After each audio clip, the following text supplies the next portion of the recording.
Before watching, please press like to support me in producing more stories. This helps in spreading the video and reaching more people. Thank you for your support and enjoy watching. My name's Travis Wendell, and this happened to me back in 1997 on a solo backpacking trip through Denali National Park in Alaska. You know, I've never been one to shy away from a challenge. Maybe that's a result of growing up as a middle child in a family of 7, where you had to be scrappy or get overlooked. For me, nature was my space to breathe, to escape the relentless noise of my siblings, and later on, the clamor of city life. The idea of spending days alone in the vast, untouched wilderness of Alaska sounded like paradise. I'd been planning the trip for months, carefully mapping out my route, researching wildlife, and preparing for the brutal Alaskan weather. I packed all the essentials, a tent, plenty of freeze-dried meals, and my trusty old hunting knife. It wasn't so much for hunting as it was for peace of mind. I figured, what's the worst that could happen in the heart of one of the last untouched stretches of land in the world? My first couple of days went by uneventfully. The air was crisp, and the landscape was beyond anything I'd ever experienced.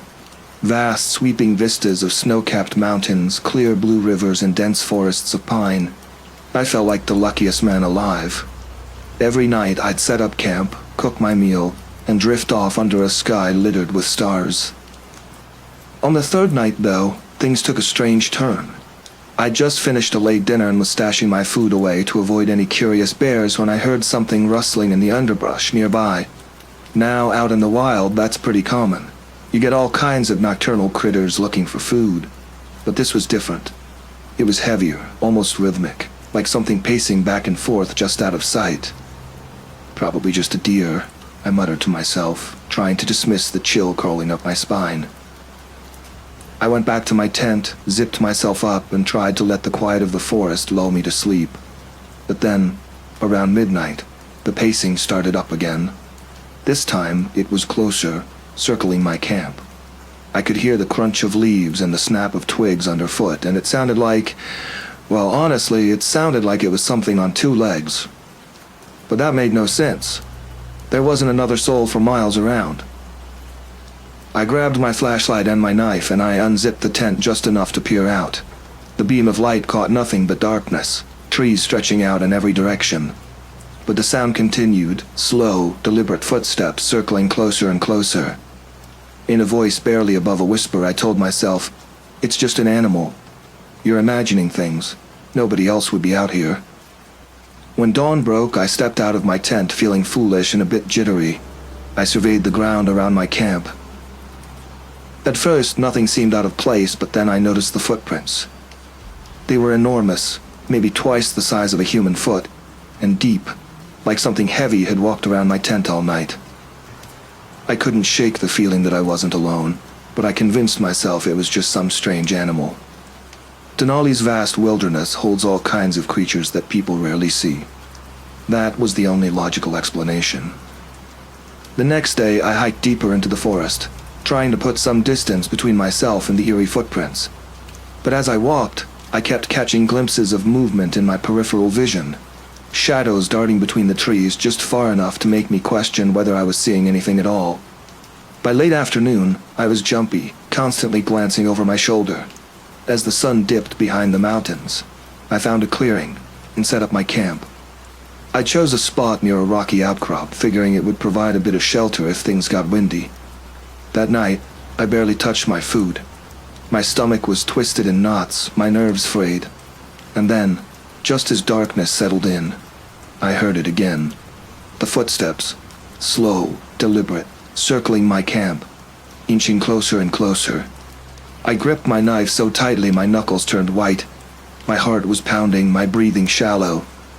I kept telling myself that I was imagining things, that I was just scaring myself in the quiet, vast wilderness. But the footsteps grew louder, closer, and then suddenly, they stopped. The silence was oppressive, stretching out, tense and thick. I held my breath, straining to hear any movement, and then I smelled it. A pungent, rotting odor, like something that had been dead for far too long. A low rustle of leaves sounded just outside my tent. My hands trembled as I reached for my flashlight, praying it was just some animal passing by.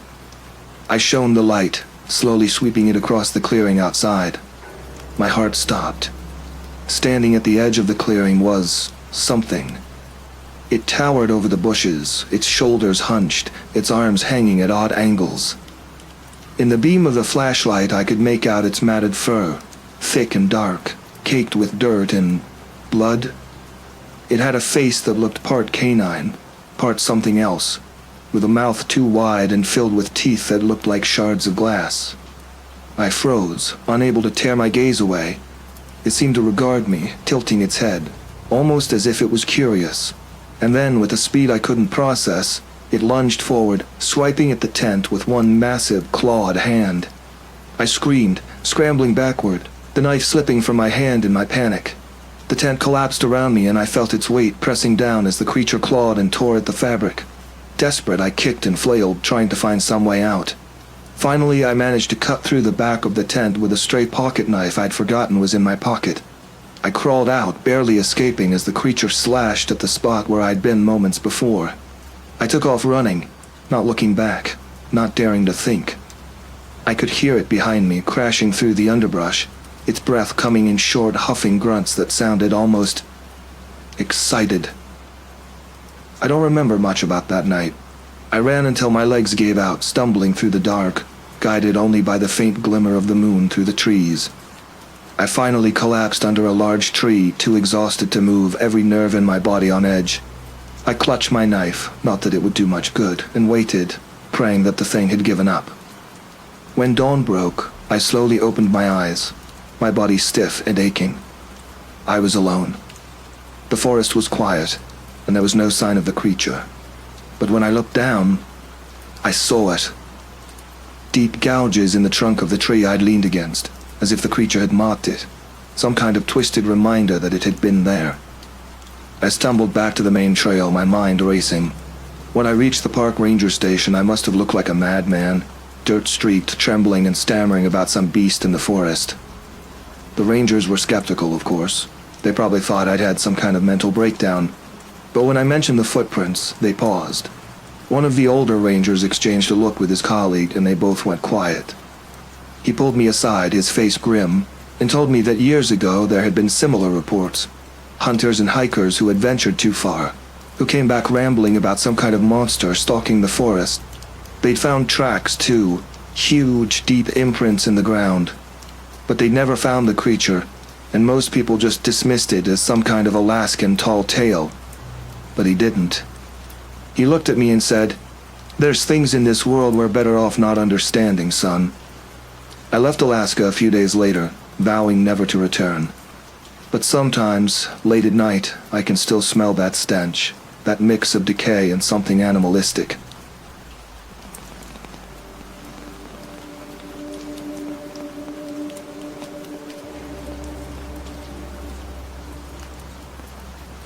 The first time I saw something that wasn't supposed to exist, I was in the backwoods of northern Maine. My name is Lucas Vance, and for the last decade, I've been part of a covert government unit tasked with tracking and eliminating creatures that people don't believe exist. My job isn't just about killing monsters, though. It's about ensuring these things don't end up on the front page of every newspaper in America. I grew up in the Midwest, in a town where the strangest thing you'd encounter was the occasional lost deer. I was the kid who would go into the woods at night just to see what was out there. My father, a former Army Ranger, always said I had a death wish. Maybe I do. Or maybe that's what makes me good at this job. We've been getting reports of missing hikers, hunters, and campers in Baxter State Park, an area that spans over 200,000 acres of dense forest and rugged mountains. The locals had a variety of explanations, bears, mountain lions, and even the cold itself, but we knew better. The patterns didn't match any known predator in the region. The team consisted of 4 of us. There was Turner, a seasoned tracker who could follow a trail across bare rock. Grant, our tech guy, could set up surveillance cameras in the most remote locations and monitor them from anywhere. He was a nerd at heart, but his gadgets had saved our lives more than once. Finally, there was Rain, a sniper with a penchant for silence and efficiency. We set up a base camp on the outskirts of the park, deep enough into the woods that we wouldn't be noticed, but close enough to respond quickly if we found something. We had no idea what we were up against, but we had to be ready for anything. I took the first shift that night. I didn't mind the quiet or the cold.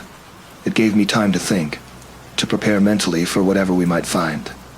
The forest was alive with the sounds of nocturnal creatures, owls hooting in the distance, the rustle of leaves as small animals scurried through the underbrush, and the wind whispering through the pines. But there was something else, too, something that didn't belong.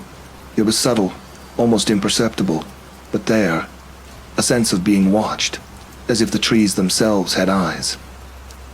Turner joined me just after midnight. He was a big guy, a former Marine with the build of a linebacker. He didn't say much, but when he did, you listened. "You feel that?" he asked quietly, his voice barely a whisper. "Yeah," I replied, scanning the darkness with my thermal scope.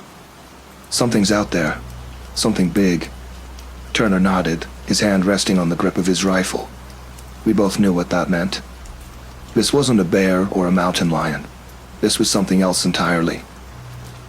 The first sign of trouble came just before dawn. A blood-curdling scream echoed through the forest, freezing us in place. It wasn't human, but it wasn't animal either.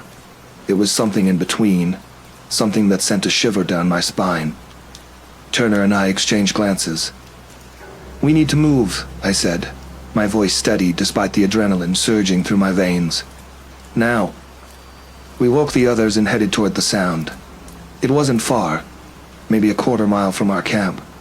The forest was dense, the undergrowth thick with ferns and fallen branches that crunched underfoot. The closer we got, the stronger the smell became, a pungent, sickly sweet odor that clung to the back of your throat. We found the first body near a small clearing. It was a hiker, or what was left of one. His torso was torn open, ribs cracked and exposed like a gory cage. His legs were missing, torn off at the hips, and there was no sign of them anywhere nearby. Blood was splattered across the trees, a grim testament to the violence that had taken place. Turner crouched down, examining the ground around the body. "Tracks are fresh," he said, pointing to a set of prints in the soft earth. They were large, too large for any animal we knew. The claws had dug deep into the soil, and the spacing suggested a creature that moved on all fours, but could stand on two legs if it wanted to. I knelt beside Turner, studying the prints. "What do you think? Canid? Feline?" Turner shook his head. "Neither. It's something else. Something. I don't know." We followed the tracks, moving cautiously through the trees. The forest seemed to close in around us, the canopy blocking out what little light filtered through the clouds.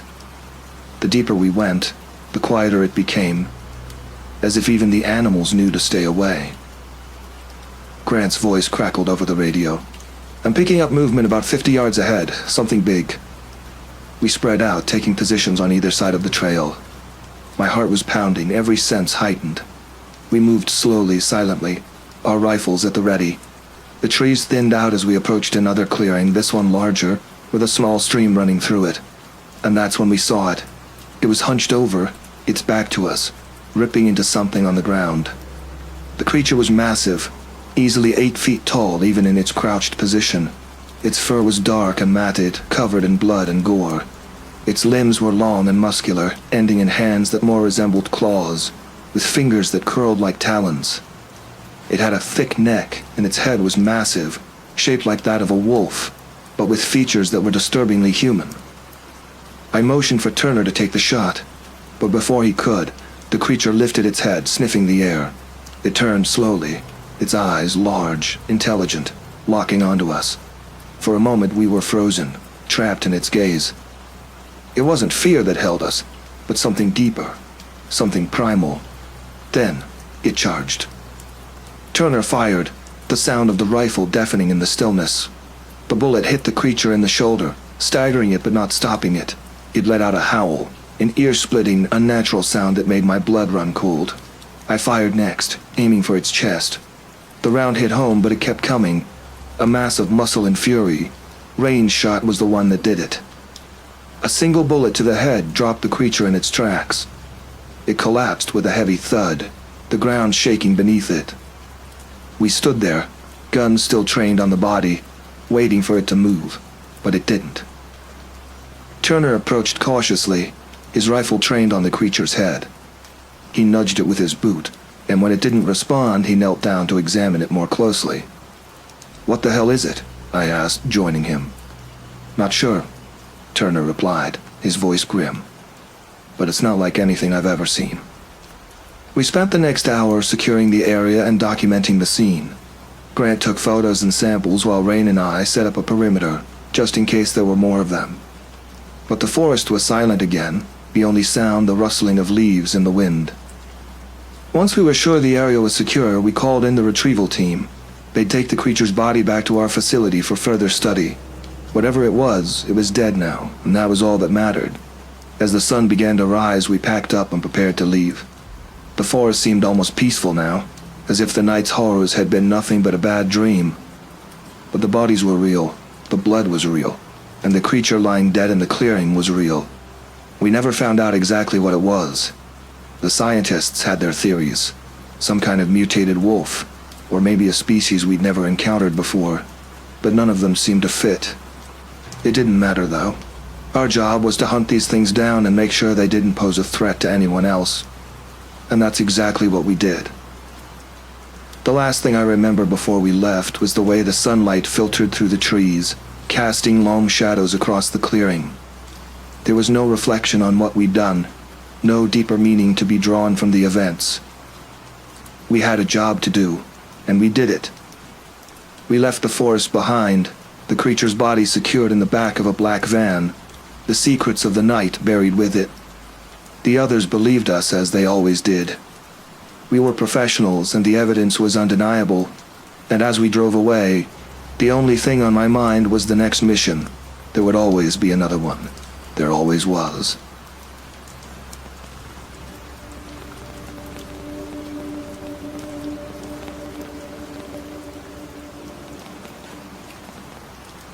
My name is Samuel Hayes, and back in 2016, I decided to take a much-needed break in the quiet town of Jasper, nestled in the Canadian Rockies.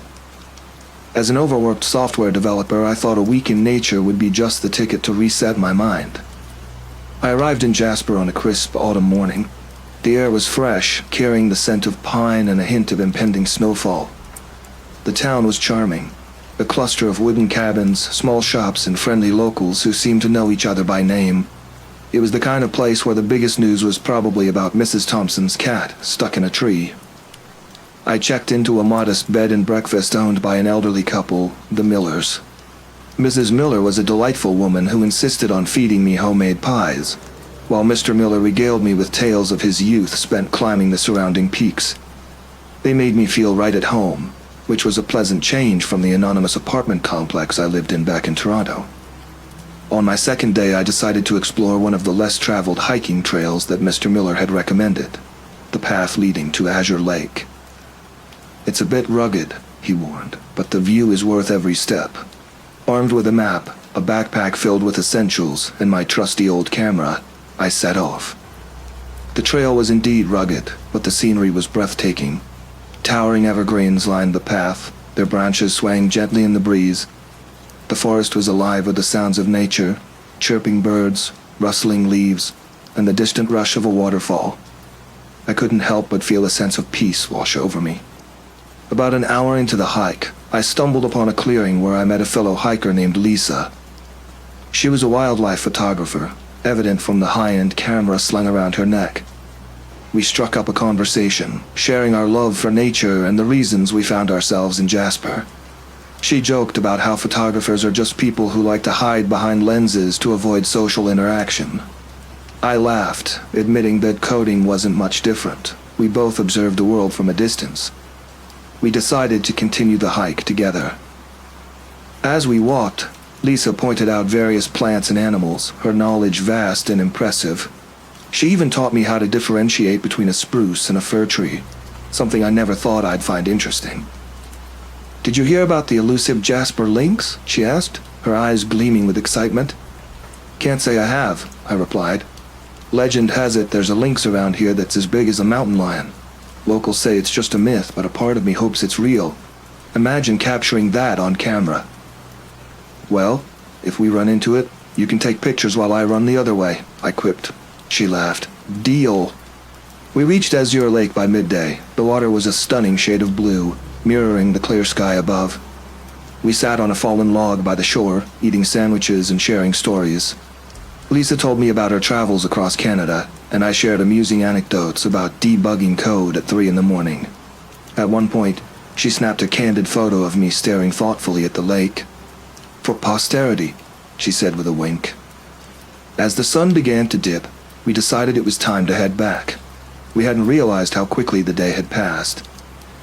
Time flies when you're avoiding real life, I mused.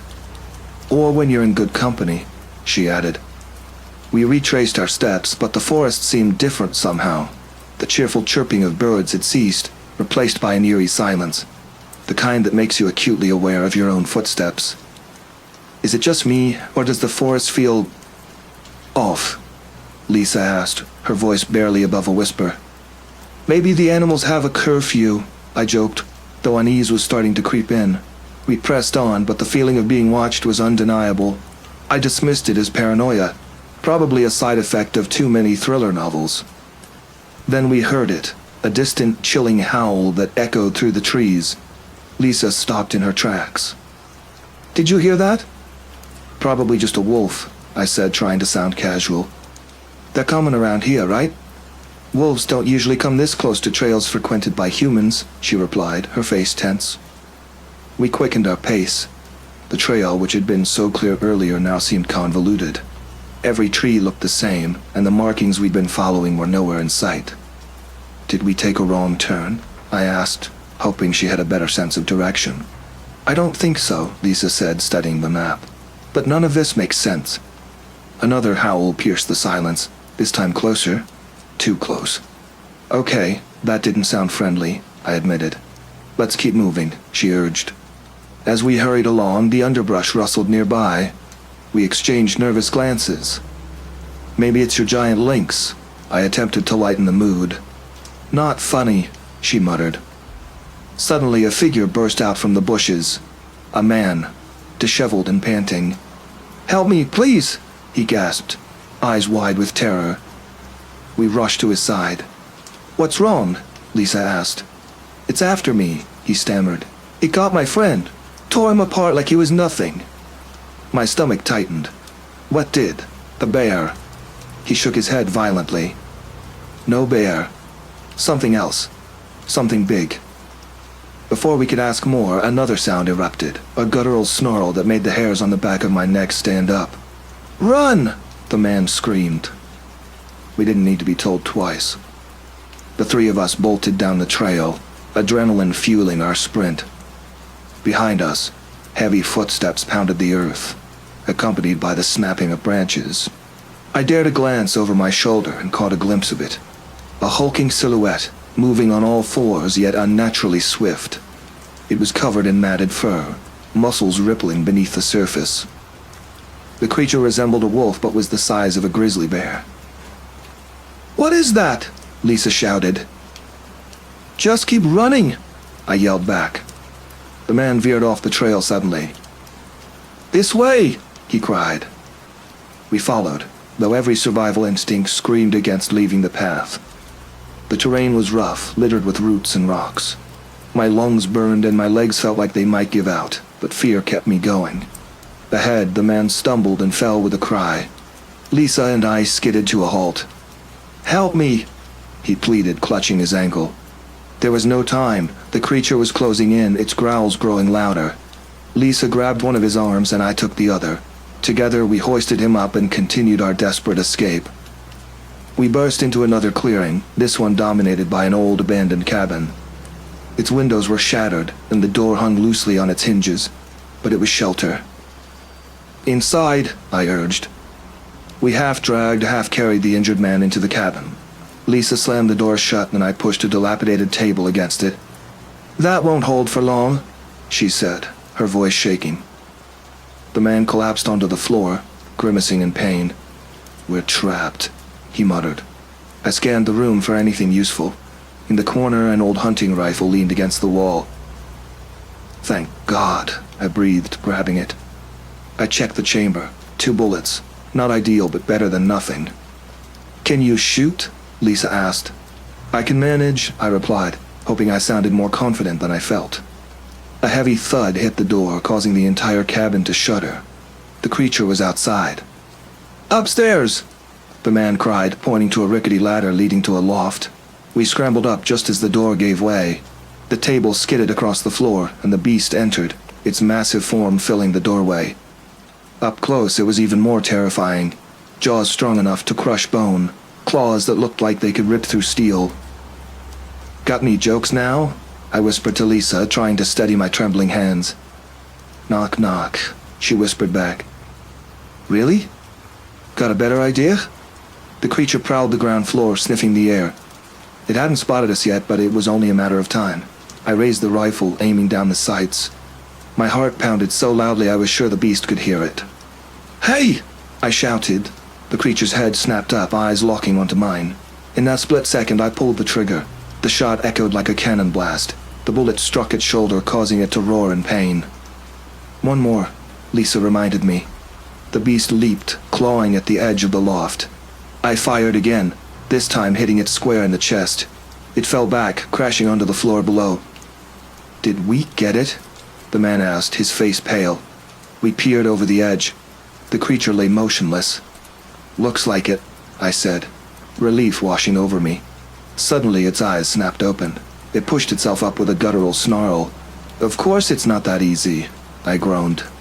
Time to go, Lisa suggested. Couldn't agree more. We descended the ladder cautiously, keeping an eye on the creature as it struggled to stand. Its wounds were severe, but not enough to stop it. Out the back! I shouted. We made a beeline for the rear exit, bursting into the forest once more. The sky had darkened and the first stars were beginning to appear. We had no idea where we were going, but any distance between us and that monster was good. Behind us we heard the cabin collapse with a deafening crash. It must have brought the whole place down trying to get to us. That thing just doesn't quit, Lisa exclaimed. Persistent, isn't it? I replied, panting. The injured man was slowing us down. His ankle was clearly broken, and he winced with every step. We need to find help, Lisa said. Or a phone signal, I added, checking myself for the 100th time. Still nothing. We pressed on, and after what felt like hours, the trees began to thin. Ahead, we saw lights, a ranger station. Look, I pointed. Our spirits lifted, and we mustered the last of our strength to reach it. We banged on the door, and a burly man in a ranger uniform opened up. What in the world? He said, eyes widening at the sight of us. There's something out there, Lisa blurted out. An animal attacked us, I added. We need help. He ushered us inside, locking the door behind us. Calm down and tell me what happened. We recounted the events as best we could.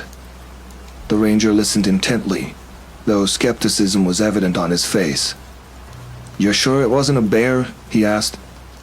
Unless bears have started walking like wolves on steroids, I retorted. He sighed. Well, whatever it was, you're safe here, all ready for backup. As he reached for his radio, the lights flickered and went out. That's not good, the man muttered. A loud crash came from outside, followed by the sound of metal being torn apart. It's here, Lisa whispered. The ranger grabbed a flashlight and a shotgun. Stay behind me. We huddled together as he led us toward a secure room at the back of the station. The walls shook as the creature battered the building. Does this place have a basement? I asked.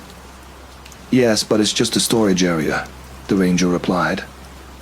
Better than being up here, Lisa suggested. We headed for the basement door just as the front entrance gave way. The ranger fired a shot, but it seemed to do little more than anger the beast. Go! He shouted. We raced downstairs, closing the heavy door behind us. In the dim light, we could see shelves stocked with supplies, canned food, tools, and more importantly, a small arsenal of weapons. Why does a ranger station have all this?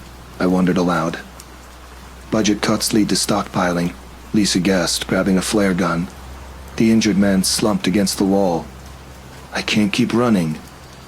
I found a first aid kit and handed it to him. Try to stabilize your ankle. Above us, the sounds of destruction continued. The ranger joined us, face grim. "That thing's tearing the place apart," he said. "Any ideas?" I asked. He nodded toward a bundle of dynamite sticks on one of the shelves. "We could give it a surprise." "Is that even safe?" Lisa questioned. "Do we have a choice?" I replied. We hastily devised a plan. The ranger rigged the dynamite near the entrance, setting up a tripwire connected to a flare for ignition. "Once it's in position, we need to get as far from here as possible," he warned. As if on cue, the creature began pounding on the basement door. Each hit sent dust raining from the ceiling. "Time to move," I said. We retreated through a narrow tunnel that led to an old mining shaft, a fact the ranger mentioned just in time. "Convenient," Lisa noted. "Perks of working in the mountains," he replied. We made our way through the dark passage, the sounds of the creature fading behind us. Then a deafening explosion rocked the tunnel, nearly knocking us off our feet. "Did it work?" I asked. "Let's hope so," the ranger said. We emerged from the tunnel into the cold night air. The sky was clear, stars twinkling as if nothing unusual had happened. "Think it's over?" Lisa asked. Before anyone could answer, a distant howl echoed, a sound of pain and fury. "Guess we hit a nerve," I said. "Or didn't finish the job," the ranger added. Sirens blared in the distance. Backup was arriving. Soon the area was teeming with law enforcement and medical personnel. We were escorted to safety, bombarded with questions that we couldn't fully answer. Over the next few days, authorities searched the area but found no sign of the creature. Official reports labeled it a bear attack, citing the destruction in our accounts as evidence of trauma-induced hysteria. Lisa and I kept in touch after the incident. One day she sent me an email with a news article about unexplained animal attacks in remote regions. "Seems like our friend is still out there," she wrote. I replied, "Let's leave the photography and coding indoors for a while." "Agreed," she sent back, adding a winking emoji. The ranger was reassigned and the injured man received proper medical care. Life, for the most part, returned to normal. But somewhere in the vast wilderness, a creature lurked. A beast that defied explanation. Perhaps a relic of a bygone era or a product of nature's unpredictability. As for me, I stick to city parks these days. The most I have to worry about is an aggressive squirrel eyeing my sandwich. And that's just fine by me.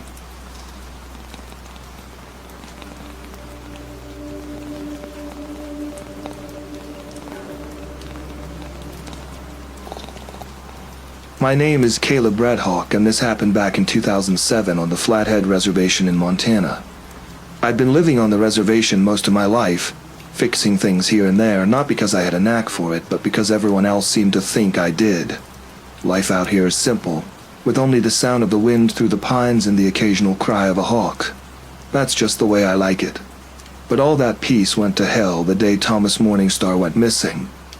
He'd been one of the old-timers, a guy who'd seen more than a few winters, tough as an ancient piece of leather, and just as reliable. If he was supposed to be somewhere, you could set your watch by him. So, when he didn't show up at the trading post one morning, people started getting concerned. They figured he'd gone off fishing or had some kind of trouble with his beat-up old truck. But by noon, there was talk of organizing a search. A few of us younger guys, meaning anyone under 70, volunteered to search for him. We fanned out across the reservation, moving in pairs to cover as much ground as possible. I got stuck with Leonard Tallpine, who was good company despite a terrible habit of chewing on the ends of his words. We had a laugh or two about how Thomas was probably holed up somewhere telling stories to an empty forest. We started the search near his usual fishing spot by the creek. Nothing unusual, just the sound of water trickling, branches snapping underfoot, and the kind of silence that only happens deep in the woods. Leonard, ever the talker, kept going on about how he used to fish here as a kid, but I wasn't really listening. My eyes were on the ground, scanning for anything out of place. That's when I found it, a torn piece of plaid cloth snagged on a broken branch. It matched the shirt Thomas had been wearing the day before. We took a closer look and Leonard's face got serious. This was no accidental snag. The branch was broken too, snapped clean off at an odd angle, like something heavy had brushed past it. Something heavy and something big. Leonard was quick to suggest maybe it was a bear, but the strange thing was there weren't any bear tracks. Instead, there was something else. Odd, irregular marks in the mud, like long, dragged-out impressions leading away from the creek and deeper into the forest. I'll admit, a chill crept up my spine at that point, but I brushed it off. There was no sense jumping to conclusions, at least not yet. We radioed the others, letting them know what we'd found, and continued along the trail. The marks led us deeper into the trees, away from the familiar paths and into a part of the forest we didn't usually wander into. Leonard kept glancing at me, eyes darting from the marks to the trees and back, like he expected something to jump out at us any second. About a mile in, we found the first real sign of trouble. A carcass, twisted and half buried under a pile of leaves and branches. At first I thought it was a deer, but when we got closer I realized it was bigger, much bigger. I bent down, brushing away some of the debris, and felt my stomach turn as I recognized what was left of a cow. Its body was mangled, ribs exposed, as if it had been caught and mauled by some wild animal. Leonard took a step back, muttering something about mountain lions, but I shook my head. No mountain lion could do this, not with this kind of brutal precision. This was something else entirely. Then we heard it. A low rumbling, like a mix between a hum and a snarl, coming from somewhere behind us. Leonard froze, his eyes wide, and I could feel every muscle in my body tensing up, like prey in the line of sight of a predator. Slowly we turned around, half expecting to see nothing but trees. But there, about 30 yards away, was a shape, moving silently between the trees.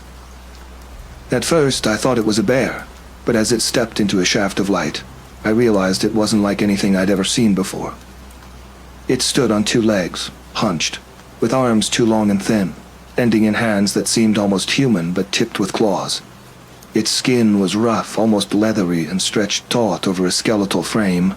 Its head was tilted like it was trying to understand what it was looking at, and whatever that thing was, it had locked eyes on us. Leonard let out a hiss of breath, his hand moving instinctively to his belt where he'd strapped on a knife, though it looked like a toy against that creature. I could see his hands shaking as he tried to keep calm, but I knew we were both in way over our heads. This wasn't just some animal defending its territory. It felt more like it was deciding if we were worth the trouble of hunting down. Suddenly the thing moved. Fast. 1 second it was standing there, and the next it had crossed half the distance between us. I grabbed Leonard and shouted for him to run. We bolted, tearing through the trees as fast as our legs could carry us. Behind us I could hear branches snapping, the creature closing the gap with terrifying speed. I risked a glance over my shoulder and saw it loping after us, its body moving with an unnatural fluidity, almost as if it was floating over the ground. We broke into a clearing, and Leonard tripped, falling hard onto his side. He let out a yell, scrambling to get back up, but the creature was already there. It pounced, driving him back into the dirt with a force that sent blood spraying. I could hear Leonard's panicked screams as it tore into him, the sickening sound of flesh and bone giving way. I forced myself to keep running, my mind numb, heart pounding. I don't remember much of the next few minutes, just the mindless drive to keep going, to survive. Somehow I found myself near the edge of the forest, the sounds of the attack fading behind me. I stumbled onto the main trail, gasping, clutching at my chest as I tried to catch my breath. By the time the others found me, I was a mess, unable to explain exactly what had happened. All I could say was that Leonard was gone, that there was something in the woods, something monstrous. They looked at me like I'd lost my mind. But when I led them back to where I'd last seen Leonard, the proof was there. The torn ground, the blood-stained leaves, and what was left of his knife, twisted and broken. The search party didn't go any further. There was no point. Leonard was gone. But they believed me after that. You don't leave a scene like that without believing something's out there.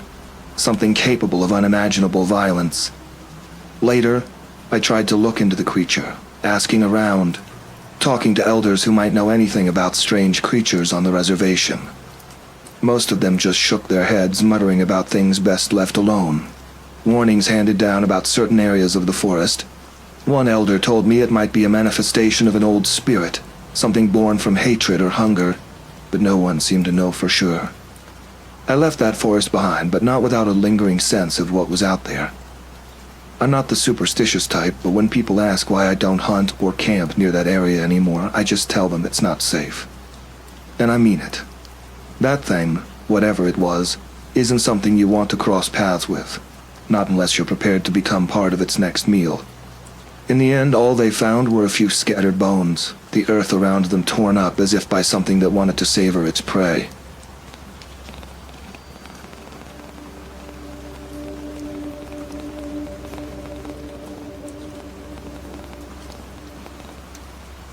My name is Emery Cray, and this happened to me back in 2008.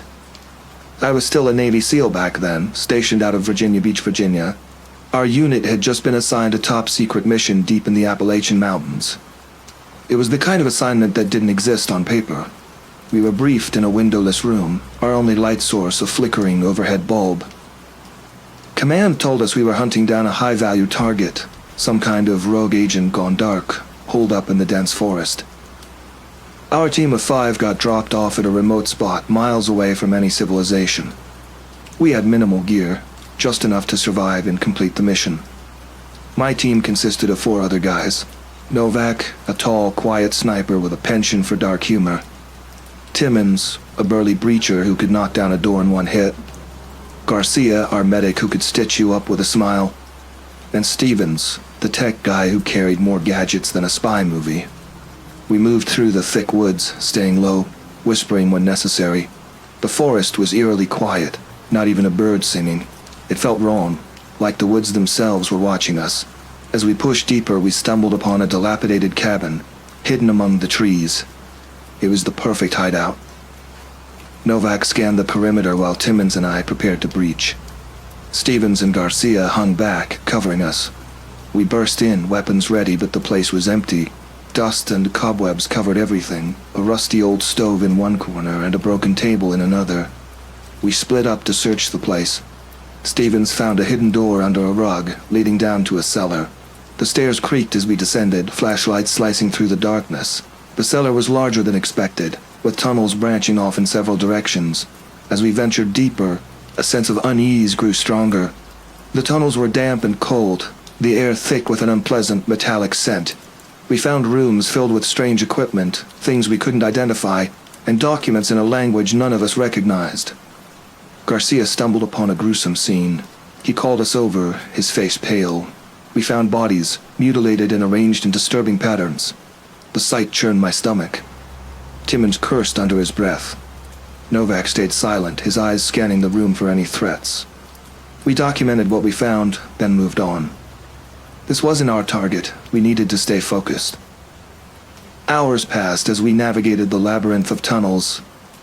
It was easy to get lost, and we relied heavily on Stevens's gadgets to keep track of our route. Suddenly our comms crackled, a garbled message breaking the silence.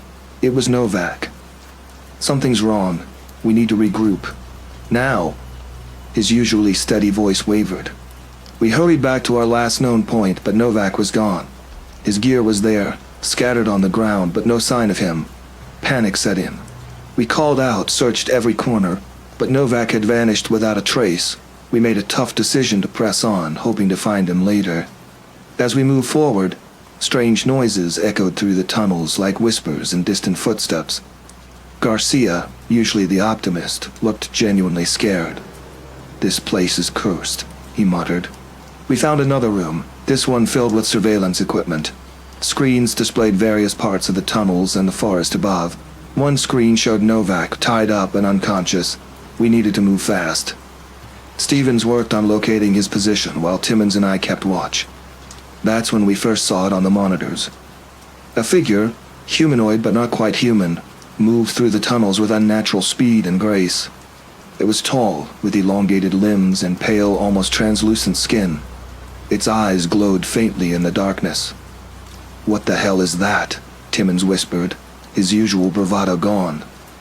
We didn't have time to ponder. We followed Stevens's directions, moving quickly and quietly. The closer we got, the colder the air became. My breath fogged up in front of me. We reached the room where Novak was held. The door was ajar. We entered cautiously, weapons raised. The creature stood over Novak, its long fingers reaching out. Without thinking, I fired. The bullet seemed to slow it down, but not by much. It turned towards us, and I got a clear look at its face. It had no nose, just slits for nostrils, and its mouth was a thin, lipless line. Its eyes, though, were the worst, completely black like endless voids. Timmons charged it, tackling it to the ground. Stevens and I freed Novak while Garcia kept an eye on the creature, which was now struggling with Timmons. Novak was in bad shape but conscious. "Get him out of here," I ordered Stevens and Garcia. They dragged Novak out as I turned back to help Timmons. The creature was stronger than it looked. Timmons fought hard, but he got the upper hand, slashing at him with clawed fingers. I fired again, aiming for its head this time. The creature shrieked, a high-pitched, ear-piercing sound, and fled into the tunnels. Timmons was badly hurt, bleeding from deep gashes on his arms and chest. We made our way back to the surface, supporting Timmons between us. The forest was no longer quiet. It was filled with the sounds of night creatures and the distant hum of insects. We reached our extraction point and called for evac. While waiting, we treated Timmons' wounds as best we could. He was in rough shape, but he'd survive. Novak regained consciousness fully during the wait. He told us bits and pieces of what happened after he got separated. He'd been captured by the creature and dragged deeper into the tunnels. It seemed to be studying him like he was some kind of specimen. He mentioned seeing others, people who were still alive but in a trance-like state. Our chopper arrived, and we hauled ourselves on board, exhausted and battered. The debriefing was intense. Command wanted every detail. They classified the mission as a success since we had gathered intel, but the cost was high. Novak had severe PTSD and was discharged on medical grounds. Timmons recovered physically, but left the service soon after. Garcia and Stevens stayed, but something had changed in all of us. The official report stated we encountered an unknown hostile entity, but no one outside our team and command knew the full story. We were ordered to keep it that way. It became one of those missions that lived only in whispered conversations and late-night drinking sessions. I still have nightmares about those tunnels, the bodies, and that creature. It felt like a waking nightmare, something out of a twisted fairy tale. Sometimes I wonder if it's still out there, lurking in the shadows, waiting for its next victim. But then I remind myself to stay grounded. There are real threats out there, and as a Navy SEAL, it was my job to face them. Years have passed since that mission. I've retired from active duty and now work as a security consultant.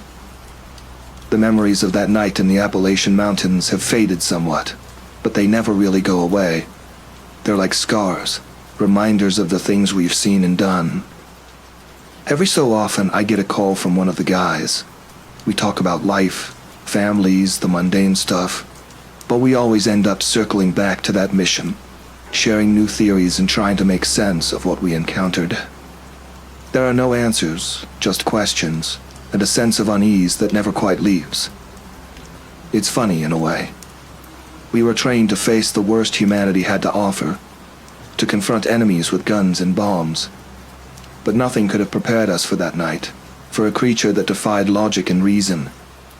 It's a story I don't tell often, partly because it sounds too unbelievable and partly because reliving it is like reopening an old wound. I've learned to live with it, though. Life goes on, and you find ways to cope. I stay busy, keep my mind occupied. There's a comfort in routine, in the normalcy of everyday life. But every now and then, when the night is too quiet and the shadows seem a little too deep, I remember the forest, the tunnels, and the creature with the black eyes.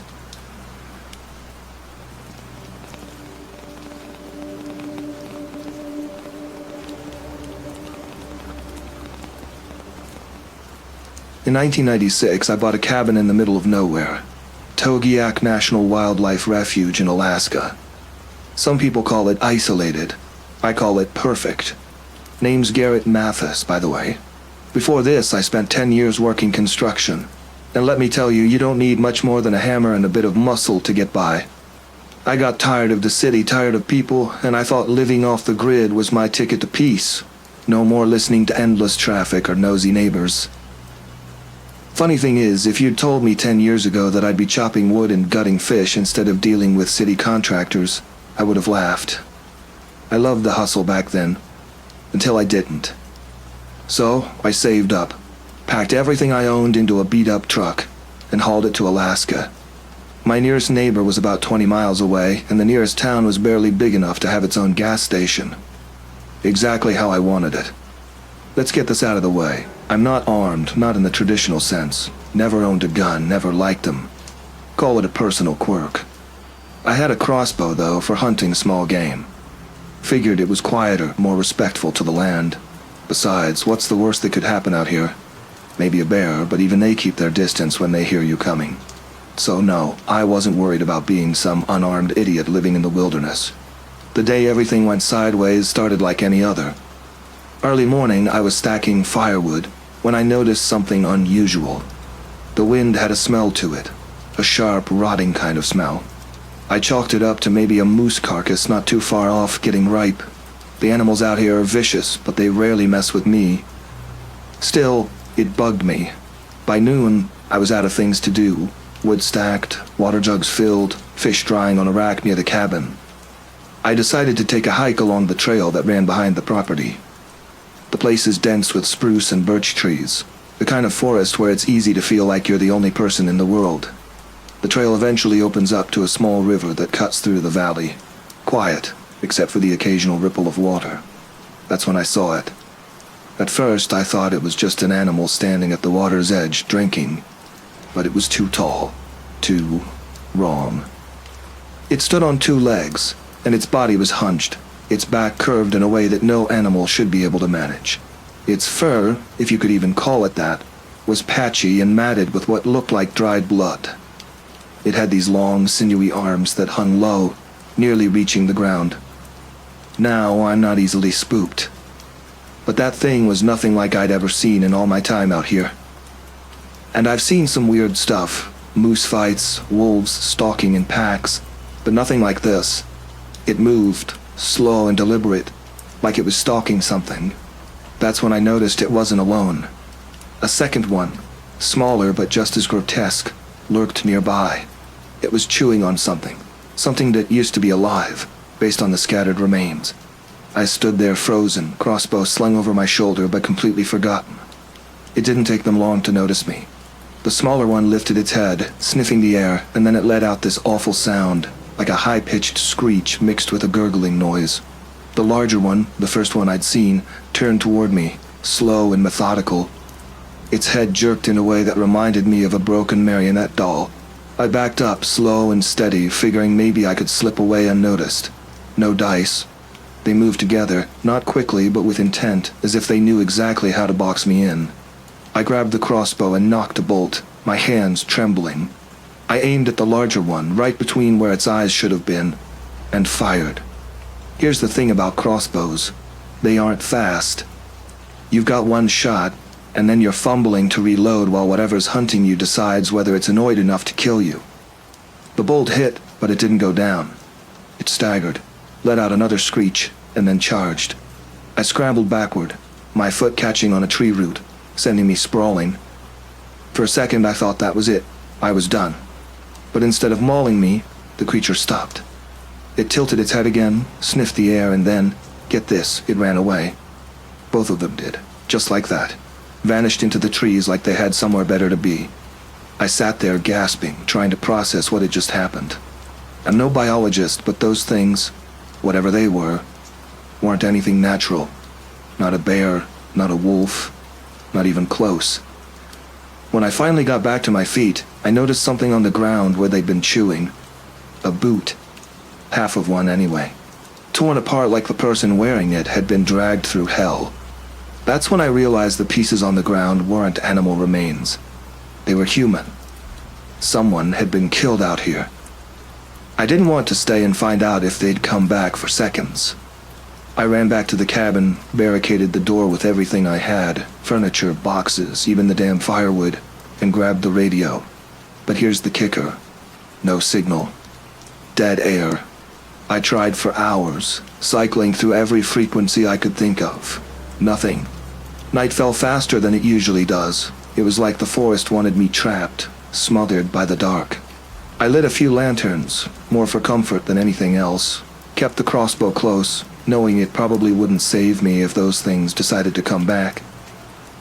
Sometime after midnight, I heard it. Not outside the cabin, but from the trail. That same gurgling screech. It echoed through the trees, closer this time.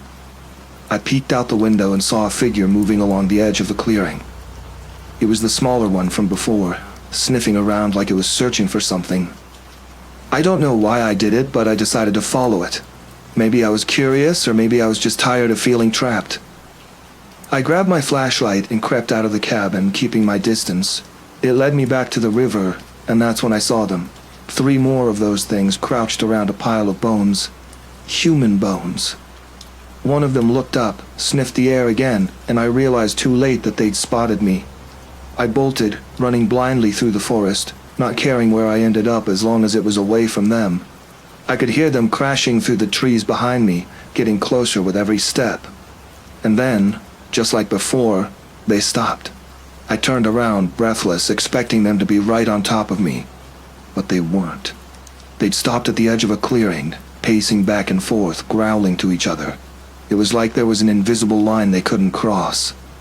I took a chance and walked closer. The smaller one lunged forward, snarling, but it still wouldn't cross into the clearing. That's when I saw it. An old, weathered cross embedded in the ground, almost covered by dirt and moss. The creatures wouldn't come near it. I don't know what kind of superstition or ancient rule was keeping them away, but I wasn't about to question it. I spent the rest of the night huddled near that cross, waiting for the sun to come up. At dawn, they were gone. Just gone. I stumbled back to the cabin, packed what little I had left, and hiked out of there as fast as I could. Turns out there had been reports of missing hikers in the area for years, but no one had ever found anything. No bodies, no evidence, until now. I handed what was left of that boot to the authorities. They looked at me like I was crazy, but they didn't argue when they saw the bones I'd marked with rocks along the riverbank. They asked me if I wanted to stick around for the investigation. I told them no. I don't know what those things were, and I don't care. All I know is I'm not going back to that cabin. And as for the cross, I didn't mention it to anyone. Seemed like something best left alone.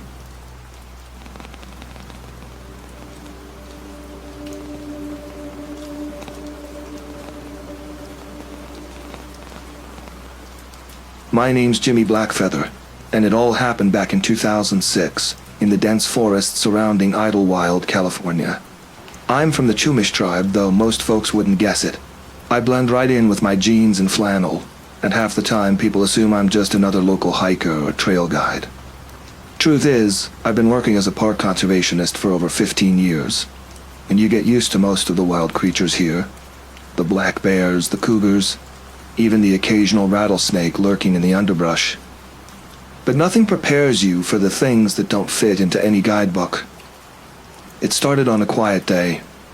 I was out with 2 college kids, Rick and Kendra, doing a trail maintenance check. Both of them had signed up for the summer program, hoping to get a few credits and soak up some sunshine, and I figured showing them the ropes wouldn't hurt. Rick was a tall, lanky guy who never seemed to stop talking, always quick with a joke that fell flat half the time. Kendra, on the other hand, had a kind of nervous energy, clutching her water bottle like it was the last one she'd ever see. We'd been trekking for about an hour, mostly in silence, except for Rick making snarky comments about how Kendra was scared of the snapping twigs around us. The forest that day was unusually quiet. No bird song, no distant rustle of leaves, and for anyone who knows nature, silence like that sets off an alarm.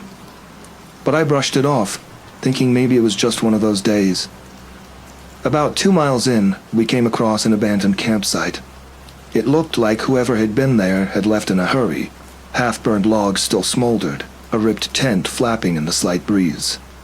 There was no one around, and it didn't seem like a typical case of someone wandering off to pee. Everything felt wrong. Kendra noticed the food scattered around. Some cans busted open as if someone or something had tried clawing its way in. The cuts on the metal looked jagged, almost desperate. Rick cracked a joke about a bear on a caffeine high, and I couldn't help but roll my eyes. But then I saw the footprints. They were big, too big for any human I'd ever seen. Whatever it was, it had come through here recently, judging by the disturbed dirt and the way the ferns were crushed underfoot. And yet, there was an unnatural spacing, like it was moving on all fours. But not quite. As we stood there looking at each other, Kendra whispered, "Maybe we should go back." Her voice was barely audible, almost lost in the oppressive quiet around us. Rick scoffed, nudging her. "Come on, it's probably just some guy with big boots. Or a bear." He kept pushing forward, ignoring every hint I gave about caution. If I'd known how things were going to turn out, maybe I would have dragged him back right then and there. After a while, we reached a clearing, and that's when we saw it. A pile of shredded clothes soaked in what could only be blood. There was a shoe lying next to the pile. An old, worn sneaker, the kind you'd find on anyone looking to wander off the beaten path. I saw the terror on Kendra's face as she covered her mouth. Rick finally shut up, his face going pale, and he stammered something about it. "Just being a prank?" We were turning to head back when I heard it. A sound like bones scraping against rock, this low rasp that made the hair on the back of my neck stand up. I held up my hand to silence them, straining my ears. There it was again, closer this time. Rick mumbled that it was just an animal, but his eyes were darting around, wide and panicked. And then, without warning, it emerged from the trees. The thing looked like a malformed wolf, only bigger, with patches of fur missing, its skin stretched tight across protruding bones. Its snout was twisted, like it had been broken and healed wrong, and its teeth, too many of them, long and sharp, almost like jagged shards of broken glass. It moved low, belly almost scraping the ground, and its limbs seemed wrong, too long, like it was crawling out of some horror movie. My brain scrambled, trying to classify it, trying to label it as something that existed in this world. For a second, none of us moved. The thing tilted its head, sniffing the air, its broken-looking snout twitching, and then it locked onto us. It charged fast and low, covering the ground between us in seconds. I grabbed Kendra, shoving her behind a tree, and shouted at Rick to run. He froze, staring at the thing like he was in some kind of trance. When he finally snapped out of it, he turned, but it was too late. The creature leaped, tackling him to the ground, its teeth sinking into his shoulder with a sickening crunch. Rick screamed, a sound I'll never forget, like a wounded animal. He tried to punch it, flailing wildly, but the thing was relentless. Kendra and I backed up, barely able to watch. I knew we couldn't save him, but something in me couldn't just leave him to die. I reached into my pack, pulling out the flare gun I always carried for emergencies. I aimed, heart pounding, and fired. The flare hit the creature in the side, lighting up its mangled fur and causing it to recoil, letting out this awful noise that was somewhere between a bark and a scream. It staggered, the bright light disorienting it, and in that split second I grabbed Kendra and we ran. Behind us, Rick's screams faded, swallowed up by the forest. We didn't stop until we were out of breath, collapsing against a fallen log. Kendra was sobbing, clutching her water bottle so hard I thought it might crack. I kept glancing over my shoulder, half expecting to see that thing barreling toward us. But the forest was still again, that awful silence pressing down around us. We didn't talk. What could we say? I knew we had to get back to the ranger station, call for help, report what happened. But as we stumbled through the forest, I noticed something else, more footprints, circling us, leading off into the trees. They weren't fresh, but they hadn't been there long either. We weren't the first people this thing had tracked. That much was clear. When we finally reached the station, Kendra was in shock, barely able to stand. I radioed for help, but my hands were shaking, the reality of it all sinking in. The cops came, a couple of park rangers too, asking us questions I didn't have answers for. They found Rick's body later, what was left of it, scattered across that clearing. And there were others. Bones, half buried, gnawed on, scattered like they'd been there for years. No one wanted to talk about what we'd seen, and the official report just labeled it a wild animal attack. But I knew better. That thing wasn't like any animal I'd ever seen, and I'd spent my life around wildlife. A few days later, I went back to that clearing, alone, just to see if I could find anything the cops might have missed. What I found, well, it wasn't something I can shake easily. There were scratches on the trees, not just random claw marks, but almost like symbols, circles and lines, all carved deep into the bark. And near where we'd seen that pile of clothes, I found something else. A rough, misshapen skull, the kind that didn't belong to any creature I'd ever studied. Too many teeth, the jaw stretched wide like it was meant for biting and nothing else. People around here talk about old legends, about creatures that used to roam these lands long before us. They say some of them are still out there, lingering in the forgotten places, places we think are empty. But I don't know if it was some spirit, some monster, or just a freak of nature born out of the forest itself. All I know is that whatever it was, it didn't die from the flare, and if it ever decides to hunt again, I'll be long gone.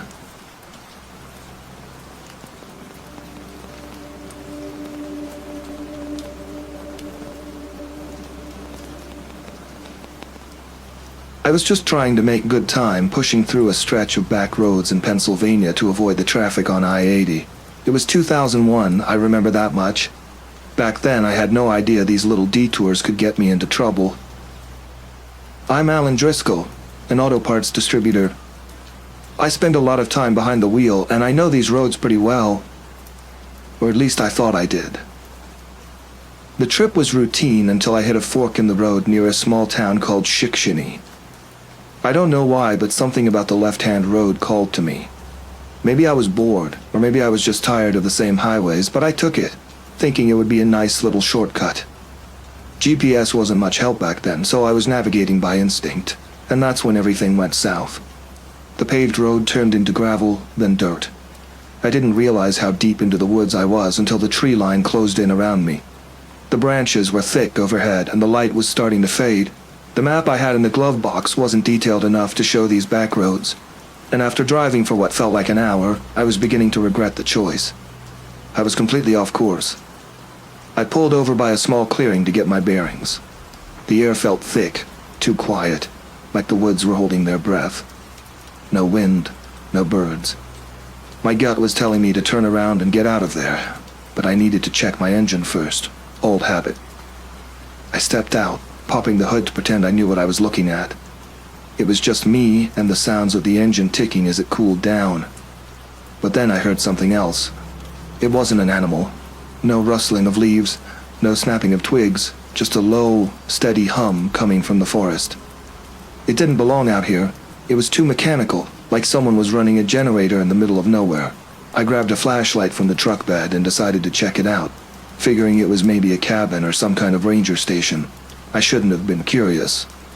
I followed the sound deeper into the woods. The trees were dense, and it was hard to see much beyond a few feet in front of me. That hum got louder the further I went, and then suddenly I stepped into a wide clearing. At the far end there was a small, run-down building barely standing upright. It looked more like a shack that had been patched together with whatever wood and metal someone could scavenge. The noise was coming from inside. I approached slowly, shining my flashlight around, when something made me freeze in my tracks. There was a figure hunched over near the side of the building, back turned to me. At first I thought it was an old man, maybe working on something, but the way it moved wasn't right. Its arms were too long and its back was curved like it had been bent out of shape. It wasn't making any noise, just moving in a slow, deliberate rhythm. I should have left right then and there, but curiosity or stupidity, maybe both, kept me rooted to the spot. Then in the distance I heard a scream, sharp and guttural, coming from behind the building. That's when the figure turned its head, and my heart stopped. The face wasn't human, not fully at least. It was pale, with a wide, twisted mouth and eyes that reflected my flashlight like an animal caught in the dark. Before I could make sense of it, the thing let out a screech that made the hair on the back of my neck stand up, and it bolted into the shack. I didn't think. I just ran. But as I was bolting back toward my truck, more screams echoed through the woods, closer this time. Multiple voices, some high-pitched, others deep, all mixing into a nightmarish cacophony.